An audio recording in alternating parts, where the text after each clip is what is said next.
Recording started. Hey guys, Mark Farmer, Life Success Engine. Excuse my tone of voice today. I am pissed.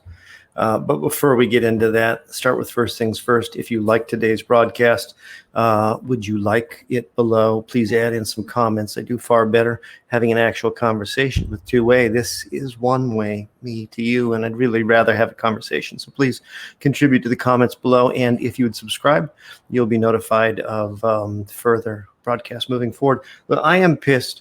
I'm working with a client who, frankly, is being scammed. And there is nothing that bothers me more than being lied to or watching people get scammed. It infuriates me.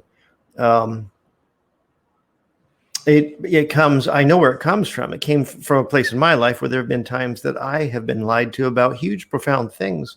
And I have felt so poorly about having believed lies or gone with it, that when I see this happening to other people, my hackles get up and I get very adamant, very upset about this. I think it makes it hard sometimes. I think it makes it harder for people to hear. But part of the issue is that I have noticed that the people who get scammed, and that's all of us from time to time, right? I mean, I just mentioned that from time to time I have been scammed, and that's where my passion comes from. But I think what happens when we have bought into something, for somebody to reveal to us that that was not accurate, or that that was not true, it impacts our sense of self-esteem. So often we would rather hold on to feeling like we're right than we would be open to reality.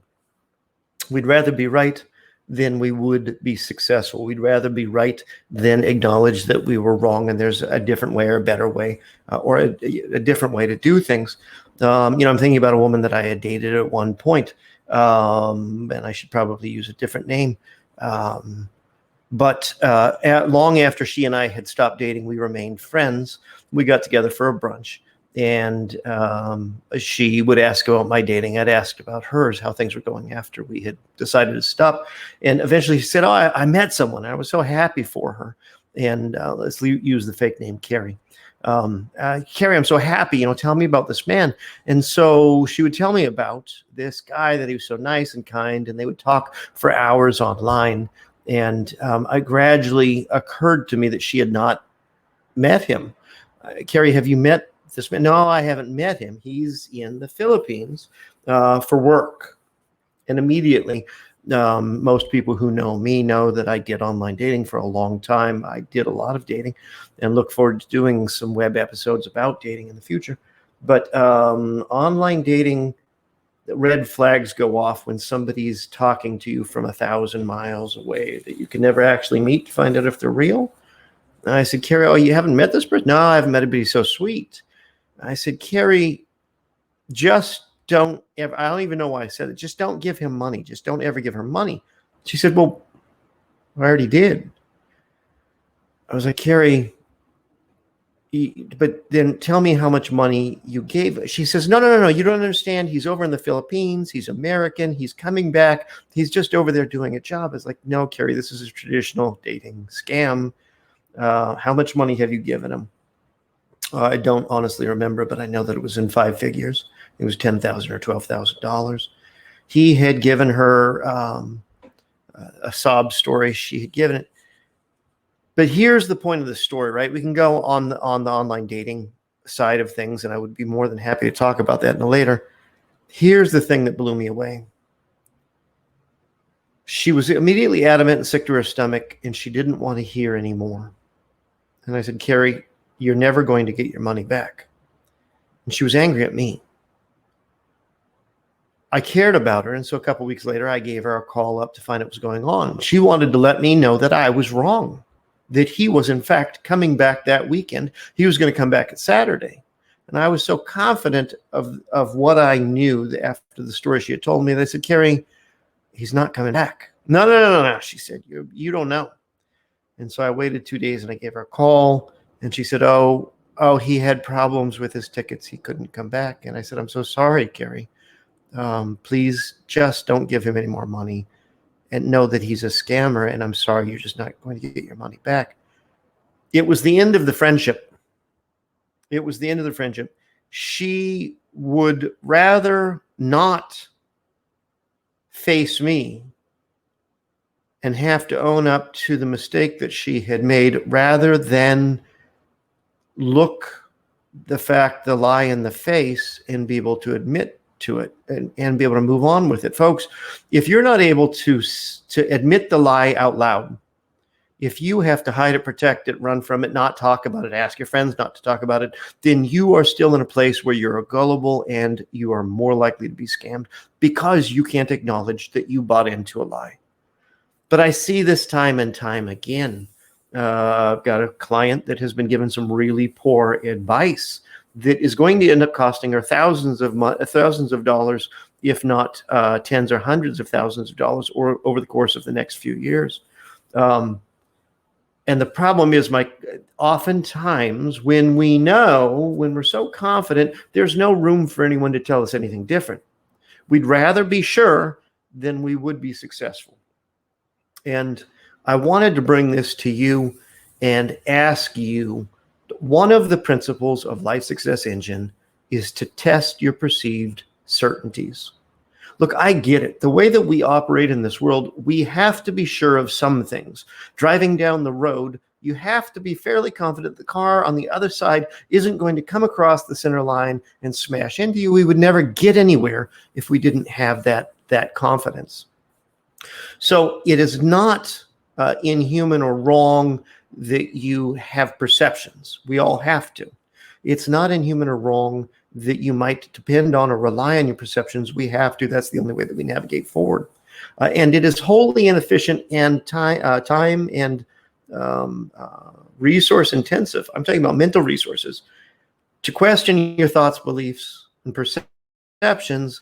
And yet you need to start being willing to do that. Be willing to be wrong.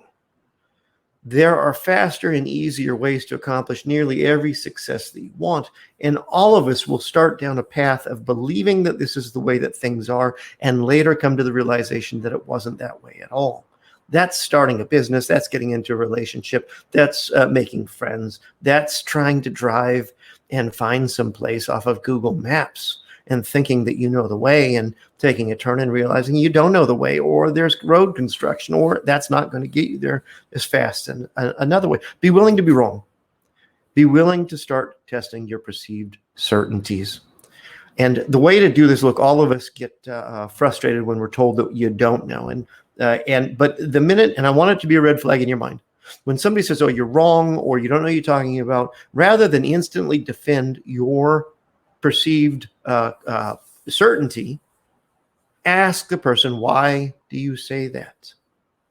Be willing to open up some space. And it might be that they're wrong. And let's be frank, I was just decrying this morning with my partner the state of the internet, where one of the, my realization about this client was the first thing I thought, a 5-minute web search on Google will reveal the answer that they have been duped. And then I thought, most people don't know how to use Google. And the problem with Google is that the problem with the internet is that it has democratized information. It promotes the lies and the falsities just as much as it does the truth. In some sense, more so. There are more lies and inaccuracies, misperceptions, dysfunctions online than there is the truth. The truth is relatively rare. And we have lost as a community, we've lost as a culture, the ability to think critically, to question what is fronted to us, to sift through our cognitive misperceptions, our cognitive, there's another word that I'm looking for. We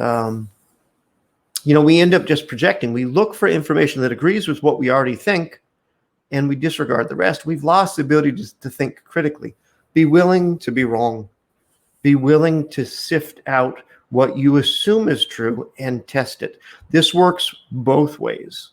This works in you knowing how to do something and allowing room that there might be a more efficient way to do it, being humble and saying and opening yourself. Tell me why you say that I'm doing that wrong. Tell me why you say that there's a better way. Tell me why this isn't the way. But it also works for your self-perceived limitations. You don't think that you're capable of starting $1 million business. You don't think that you're capable of finding the partner of your dreams. You don't think that you're capable of running a marathon. You don't think that you're capable of being a good parent, having a child, being a good parent. Test your perceived certainty. Just start on the goal. This is one of the things that I hammer home. Just start. You'll figure it out along the way. But look, here's the deal. If you don't think that you can run a marathon and you go out and you run one block, just one block, well, guess what? You're lying to yourself. You can run one block, and if in a week's time or a day's time you can run 2 blocks, well, now that you're sure that you actually have not been seeing perception accurately. And you know, I'm not saying that you'll be able to run a marathon in a month or in 3 months or 6 months. Quick aside secret, if you trained hard, even from being sedentary to now, no more than a year, but probably in 6 months, you could probably run a marathon. Secret. You're really 3 months to a year away from nearly any success that you could want. But the point being, just start. Test your perceived certainties. If you don't think that you're capable of doing something, go out and give it a shot. You've got nothing to lose, because if you fail, well, you know that you couldn't do it anyways. But if you make even just a little bit of progress, you just proved yourself a liar. Be willing to be a liar. Instead, be willing to be a success, okay? So if you like the message today, like, subscribe, leave a comment. We'd love to see you more. I'll talk with you later. Thanks. Bye-bye.